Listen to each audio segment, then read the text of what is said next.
In the dead of night, when the world sleeps, something ancient stirs, invisible, silent, carried on the breath of the forgotten.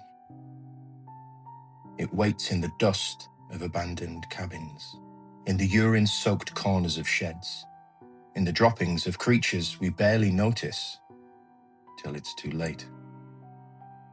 Today, we descend into the chilling history of Hantavirus, a predator that has stalked humanity for centuries, hidden in plain sight. A virus born from rodents, forged in wars, and now resurfacing in the most unexpected place. A cruise ship adrift in the Atlantic. Stay with me, because once you hear this, you may never look at a dusty corner the same way again. Let's go back, not decades, centuries. Ancient Chinese records hint at a mysterious illness with kidney failure as far back as 960 AD. In 1913, Russian doctors in Far Eastern Siberia noted something similar, but the modern nightmare began in earnest during the Korean War. During 1950 and 1953, more than 3,000 United Nations troops, young men far from home, fell victim to a brutal hemorrhagic fever with renal syndrome, or HFRS. High fever, shock, bleeding, failing kidneys. The death rate was terrifying. They called it Korean hemorrhagic fever. Soldiers died gasping, their bodies turning against them. For years, the cause remained a phantom. Doctors hunted bacteria, other viruses. Nothing seemed to fit. It wasn't until 1976 that South Korean virologist Dr. Ho Wang Lee and his team isolated the culprit from the lungs of a striped field mouse. Epidemus agrarius, trapped near the Hantan River. They named it Hantavirus, finally, a name for the shadow. But naming it didn't tame it. Hantaviruses belong to the Hantaviridae family. They persist in rodents, mice, rats, voles, who shed the virus in urine, saliva, and droppings without getting sick themselves. Humans inhale the aerosolized particles when they disturb dust, sweep sheds, or camp in infested areas. Now, sometimes a bite, rarely, in one strain, something far worse. Imagine this. You enter an old cabin. The air is thick. You sweep the floor. Invisible motes dance in the beam of your flashlight. Hours later, fever. Muscles ache like fire in your thighs and your back. Headache, dizziness, nausea. Feels like the flu. And 4 to 10 days later, your lungs begin to fill. You cough. You fight for air as fluid drowns you from within. Hantavirus pulmonary syndrome, HPS, is the cause. In the Americas, it can kill up to between 38 and 50% of those who reach the respiratory phase.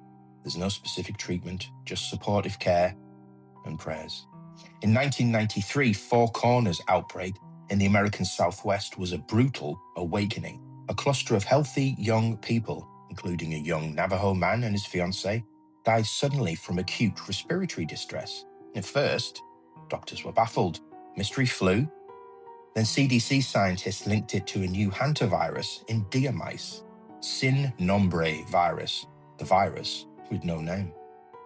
Environmental changes had boosted rodent populations, and humans paid the price. Initial identification was chaotic. Symptoms mimicked other illnesses, colds, flu. Tests lagged. Fear spread faster than facts. Old world strains, Asia, Europe, primarily hit the kidneys, HFRS, with mortality between 1 and 15%. New world strains, Americas, devastated the lungs.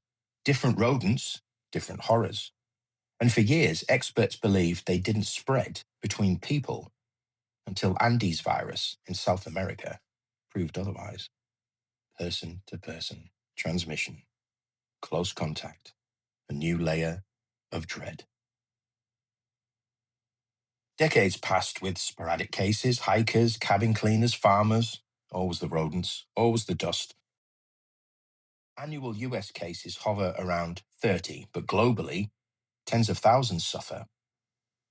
Europe, its own strains, like Pumala. Yet nothing prepared us for 2026.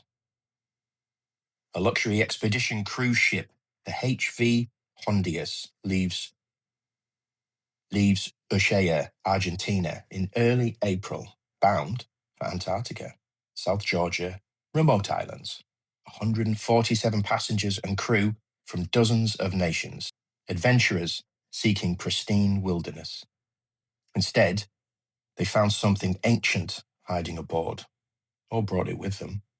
By early May, a cluster of severe respiratory illnesses explodes: fever, gastrointestinal agony, then crashing lungs. As of the latest reports, 8 cases, multiple lab confirmed, including the Andes strain capable of person-to-person spread, and 3 confirmed deaths. Others critically ill. The ship, now quarantined off Cape Verde, is now heading towards the Canary Islands under tight control. Passengers evacuated earlier have scattered across countries. Contact tracing races against an invisible clock.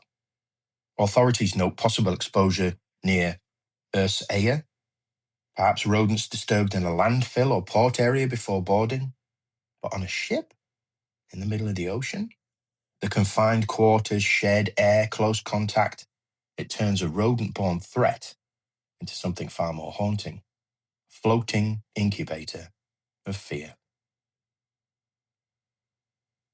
Hantavirus doesn't roar. It whispers. It waits in the quiet places we ignore. A forgotten corner of your garage. A campground outhouse. The hold of a ship. It reminds us how fragile our separation from the wild truly is. Climate shifts, habitat changes, human encroachment. They stir the rodents. They stir the viruses. There is no vaccine, no magic pill. Prevention is simple, yet profound. Avoid rodents, seal homes, clean carefully with disinfectants, use masks, and respect the dust. But in the dark, when you hear scratching in the walls, will you remember? Stay vigilant. Sleep with one eye open. And remember, the shadows, closer than you think.